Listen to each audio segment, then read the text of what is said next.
Assalamualaikum warahmatullahi wabarakatuh. Jumpa lagi dengan saya Kamu di channelnya Pas Kawan Channel. Kali ini kita berkunjung ke rumahnya Mas Malik. Beliau adalah komunitas dari Prada Nusantara. Prada Nusantara, komunitas keris nih guys. Jadi keris dari mana aja pun di beliau itu ada. Nah, kita bahas satu persatu apa aja dapurnya dan eranya mana aja. Kita tanya-tanya dengan Mas Malik. Mas, aman? Alhamdulillah, lama. Wah, gimana Kak? Ini apa yang kita perlu kita edukasikan untuk hari ini? Mau nanya nih Mas, kalau misalnya tentang keris nih misalnya, keris ini, contoh Mas, Mas. Boleh? Oh. Nah, keris ini dapurnya apa nih Mas? Namanya ini keris apa? Oke, bismillahirrahmanirrahim. Saya sebelumnya bila mana ada dari hasil dari babaran saya atau mengupas saya dalam hal proses haji terutama keris ini ada berbeda pendapat dengan para pemirsa ya. Saya mohon maaf karena keterbatasan saya, tapi di sini berdasarkan pengalaman dan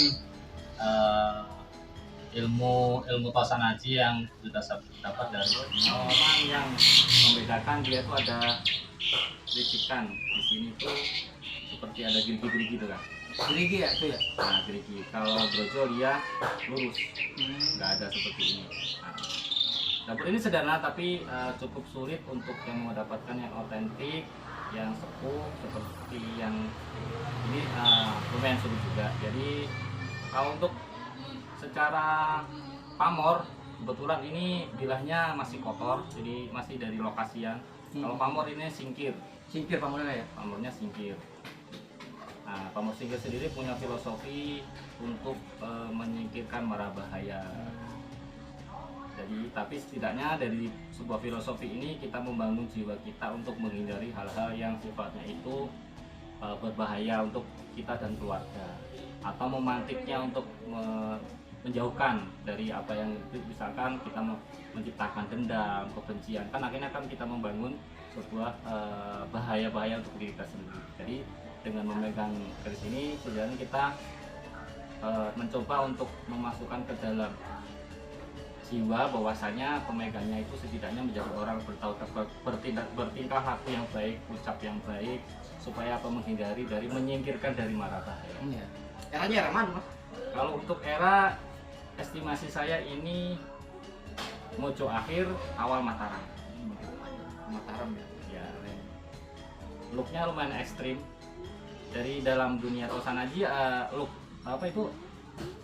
Bukan look ya, apa nih condongnya lumayan ekstrim. Ada yang lurus, ada yang itu ada beberapa kriteria, mungkin saya lupa untuk penyebutannya. Jadi di sini condongnya ada yang condong hanya sedikit, ini kebetulan condongnya lumayan ekstrim. Betul. Ya, itulah sedikit saya ulas. Mohon maaf jika ada kata salah dari saya. Ini saya tutup dulu.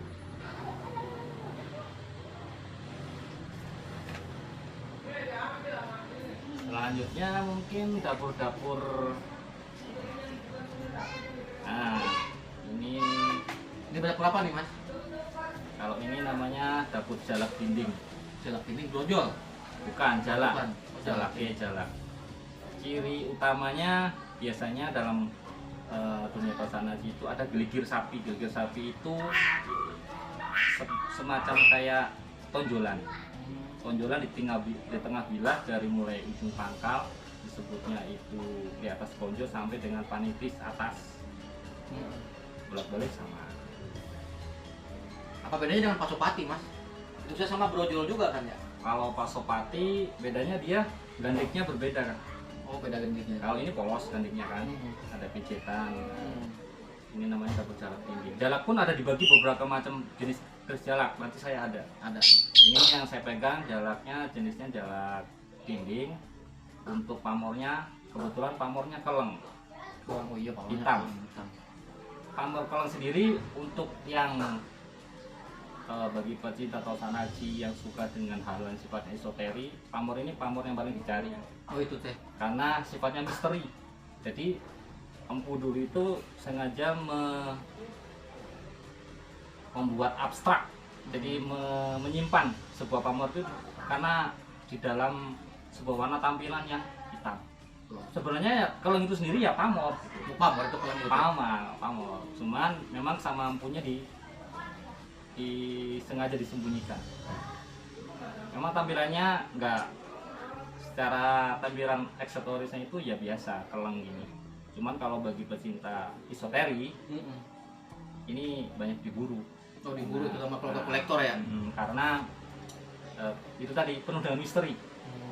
Jadi kita itu untuk mengkajinya itu kita harus intent terus untuk mengasah rasa, mengasah wawasan tentang kita mau beberapa sebuah Tausanaji tersebut, pamor dan lain-lain. Eranya mana ini mas? Kalau untuk era versi saya ini garisnya sih nggak terlalu panjang, jadi masih di era-era Mataram. Mataram ya? Mataram awal apa Mataram kedua? Mataram awal. Bagus sih, keren banget.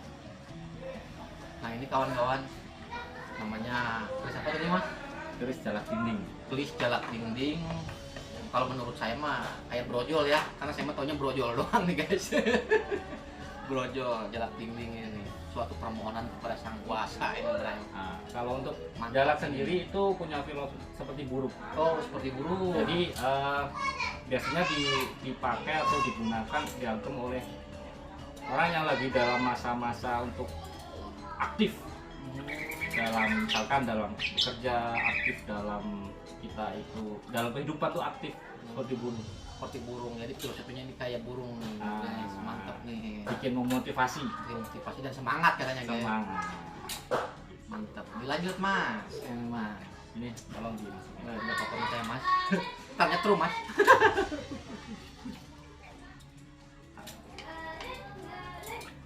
Ini satu lagi jenis masih berkutat di satu jenis dapur. Ini namanya dapur keris jalak nyucup madu. Coba dibuka lagi, ada perbedaan. Kalau jalak dinding ini namanya sogokan. Itu sogokan. Nah, ini nggak ada, ini ada. Iya betul, perbedaannya ada. Sama- Bener. Sama-sama ada gelit, tengahnya itu ada nonjol, gelitir sapi.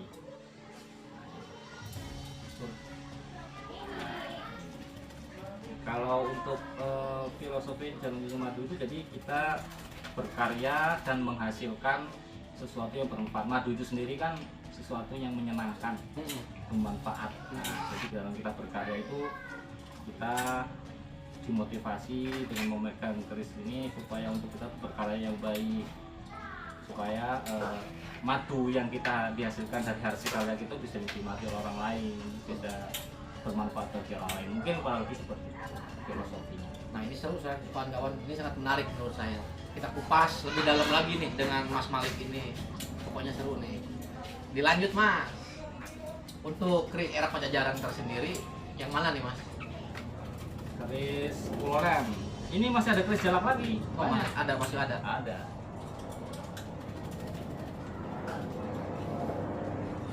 Nah, ini jenis keris jalak Sumenang Gandring. Beda lagi nih, pencetannya ada dua. Tapi ini garamnya garam halus ya. Nah, ini pamornya Wahyu Temurun. Wahyu Temurun. Pamornya Wahyu Temurun. Nah, sebelah lagi pamornya. Jadi ini antara bilah yang satu dengan bilah yang ini berbeda. Kalau dalam dunia keris namanya pamor selewah. Pamor selewah. Jadi bilah yang sebelah kanan sama yang sebelah itu beda. Nah ini contohnya keris. Kalau sebelah kanannya dia tuh ceprit. Pamor ceprit itu biasanya ada di era-era Mojopahit. Boleh mas, saya lihat mas. Beda kan, beda lagi. Nah ini jenisnya beda lagi. Ini jenis apa nih mas? Jalak Sumelang Gandring. Jalak Sumelang Gandring kawan-kawan. Ini garapnya juga garap halus ini. kalau menurut saya gerap halus ini.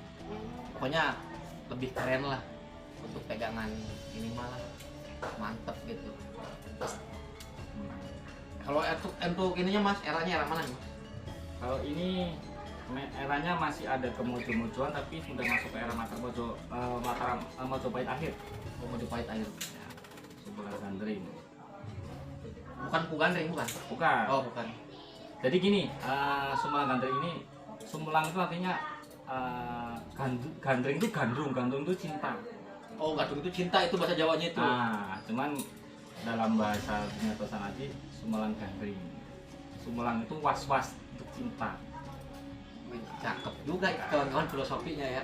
Sumbalang, awas nih, awas dalam dunia cinta itu awas. Awas berarti ya. Nah, artinya kita dituntut untuk dalam kita mencintai sesuatu itu kita pusatkan kepada Tuhan.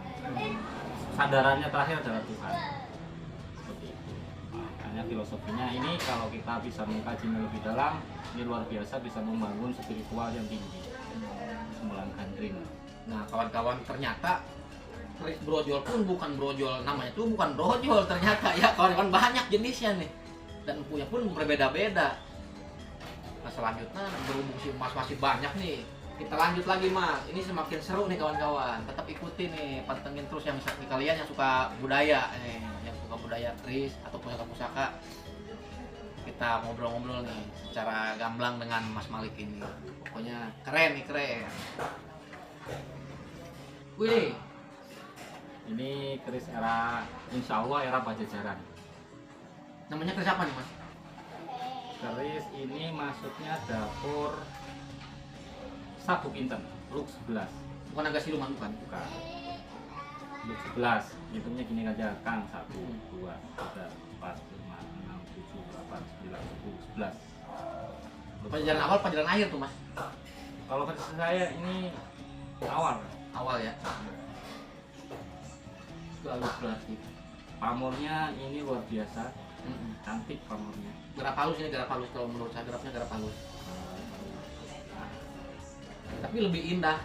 Ciri-ciri Pajajaran biasanya itu looknya kembar. Oh, kembali sini. Looknya itu nggak ekstrim. Nah ini kan looknya agak nggak ekstrim gitu loh Kang, nggak ekstrim. Iya betul. Terus spesialnya lagi keris ini itu bilahnya itu ininya itu nggak rata, lurus. Oh iya. Sinandi. Sinandi ya. Sinandi itu artinya apa Mas? Sinandi itu kurang batu paham juga saya. Hmm. Tapi kalau pemahaman saya Sinandi itu memang kalau biasanya kan kalau keris itu lurus gitu kan ya. Jadi dia itu bentuknya punya kultur belok-belok gitu. Mengikuti belokan ini. Kalau misalnya pamor sendiri, Nah. pamornya apa nih? Kalau pamornya ini pendaringan kepak. Yo ini kawan-kawan yang disebut pendaringan kebak ini nih. Kata leluhur Nusantara ini, setahu saya ini mah ya, setahu saya kawan-kawan, pendaringan kebak ini cukup sandang dan pangan ya berarti. Mantap. Betul.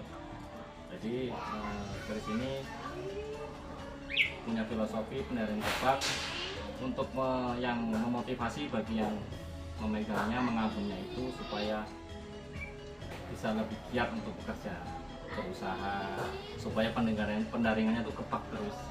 Insya Allah dibantu dengan memegang keris ini ada sesuatu energi positif yang terus memompa motivasi pemegangnya untuk terus berkarya, bekerja dan lain-lain. Betul. Jadi, jadi kalau untuk keris sendiri itu tidak harus kita mengupasnya secara klinik, mistik dan lain-lain. Nah, itu nomor satu. Karena kita bisa kaji dari sebuah banyak sekali yang terkandung di dalam nilai-nilai sejarah, filosofi, petuah, ataupun spiritual sendiri terkandung dalam satu bilah pusaka. Itu kita harus benar-benar belajar agar supaya mindset kita tidak terdoktrin, tidak terkunci bahwasanya keris itu mistik, keris itu klinik. Tidak. Ini real, saya sekarang berdua sama Kang Bubun ini real. Dan alhamdulillah Kang Bubun juga tidak ada masalah. Iya. Karena kita mengupasnya, membabarnya itu dari sisi memang positif, dari filosofi, sejarah.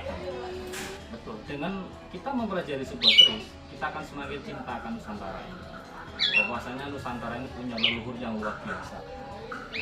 punya sebuah seni tempa yang sangat luar biasa dari sisi seninya, dari sisi filosofinya, sejarahnya luar biasa. Makanya ayo kawan-kawan, cintai Nusantara ini dengan berbagai macam cara, entah itu dengan hasil karyanya, sejarahnya dan lain. Silakan. Tetap kita akan dengan memegang sebuah pusaka keris ini, kita akan memotivasi bahwasanya Nusantara kita adalah negara Nusantara yang luar biasa. Seperti itu kata dulu. Bisa saya lihat Mas. Nah, Mas Malik ini orang Jawa, tapi beliau mempunyai keris era Pajajaran gitu. Ini yang disebutkan, jujur, saya orang Sunda pun belum megang keris ini. Karena saya juga baru tahu ini itu eranya era Pajajaran. Mantap ini bro, garapnya pun garap halus. Jujur saya senang dengan keris ini nih. Wih, mantap ini. dan bagi kalian, jadi keris ini adalah peninggalan budaya yang perlu wajib kita lestarikan. Jangan sampai pusaka-pusaka Nusantara ini diabaikan atau apa, karena adanya leluhur kita, adanya kita tidak di alam dunia ini. Setuju. Gitu kan. Jadi dengan kelihatan klinik atau apa, ini adalah peninggalan budaya yang wajib kita junjung. Karena di negara Indonesia kita ini kaya dengan apa teh Mas? Kaya dengan peninggalan filosofi, motivasi. Kalau di Sunda ada namanya peninggalan budaya, itu sifatnya kayak jangjaukat. Itu sebuah nilai seni yang luar biasa. Itu adalah doa yang diurai menjadi bahasa Sunda zaman dahulu. Itu doa kepada Tuhan. Betul. Tidak ada yang mistik. Karena itu sifatnya penghambaan kita manusia kepada Tuhannya. Cuman bahasanya bahasa Sunda. Di Jawa pun juga ada. Jopo Montro namanya. Oh, Jopo Montro. Wah, ini namanya Jopo Montro nih kalau di Mas Malik nih. Sama. Betul. Kalau si Mas sendiri untuk menayuh keris ini gimana nih Mas? Kalau untuk menayuh itu biasanya tujuan menayuh itu kan sifatnya kita menguas sisi esoteri. Nah, apa yang terkandung di dalam sebuah pusaka. Kalau saya pribadi, ini mohon maaf saya jawab ini konfidensial, tapi kalau memang mau belajar benar ya empat mata. Oh, empat mata. Jadi rahasia ini kawan-kawan sifatnya Ya. nih. Jadi menayuh ini Karena rahasia. yang saya utarakan nanti itu mungkin berbeda dengan pecinta pesanaji yang lain. Ya, betul. Makanya sebenarnya ini secara pribadi kalau mau belajar ya kita empat mata. Intinya privat lah intinya. Privat. Gitu Mas. Boleh terangkan satu lagi mungkin Mas, yang dari golok nih Mas. Oke. Yang dari goloknya. Ini lebih mantap lagi nih. Satu lagi nih kawan-kawan.